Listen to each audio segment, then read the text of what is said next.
Kuya, saan pwede manood dito ng orchestra sa Pilipinas na more on classical music and how much? Okay. So magandang question yan, no? So, actually yung classical music naman dito sa atin very much alive, no? And thriving. So, I think at least every month merong classical performance. Yun yung ma-assure ko.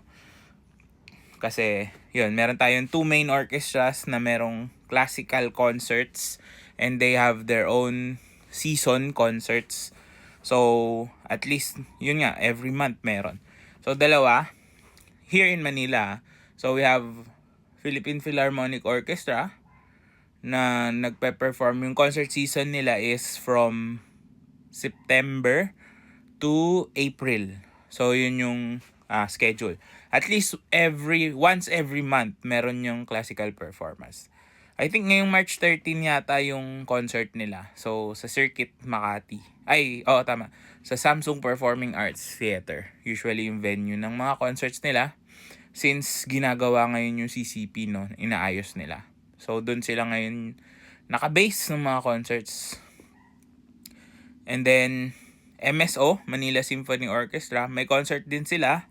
I'll be playing with them sa March 13, 14, and 15 sa Aliw Theater. Now, yung sa MSO, season opener nila ngayong March, no?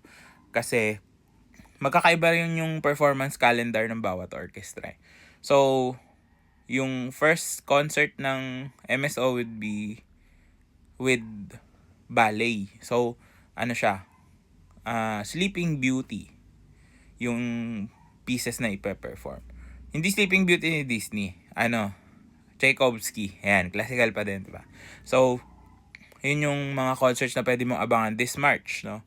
Sa April, di ko pa sure pero you can follow their pages, no?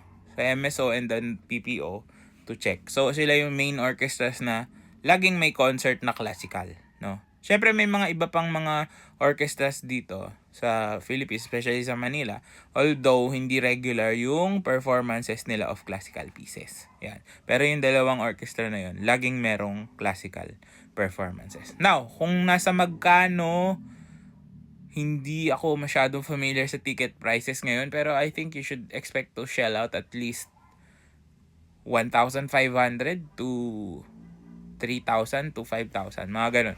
So, ito, masasuggest ko sa inyo, if you're a student, always bring your student ID kasi usually they offer student discounts or yung kung may kasama kayong mga senior citizen, may senior citizen discount din sa mga tickets na yan. So, you can avail of those. Kasi usually, ang student discount, I think 50% off sa mga tickets. Not sure, don't quote me on that.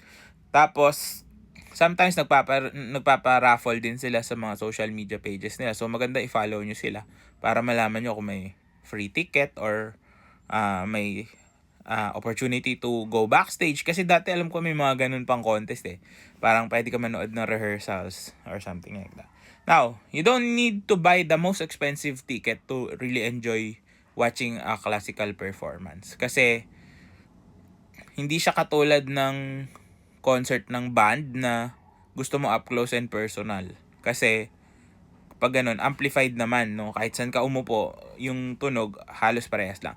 Sa classical concert kasi, you want the full experience. Gusto mo makita yung buong orchestra. So, usually, the best seat is not sa baba. Hindi sa orchestra, yung pinakamalapit, yung pinakamahal. Hindi dun yung best seat. Try to find the seat sa balcony. Kasi mas kita mo silang lahat and yung projection ng sound nila, yung tapon ng tunog talagang maririnig mo. Best seat would be somewhere in the middle section of the balcony ng theater. So, dun yung pinaka okay na seating para makuha mo yung full orchestra experience. Especially kung first time mo manonood. So, ayun, hindi naman kailangan gumastos ng sobrang laki. You don't need, again, to buy the most expensive one. Follow their pages para updated ka kung saan meron.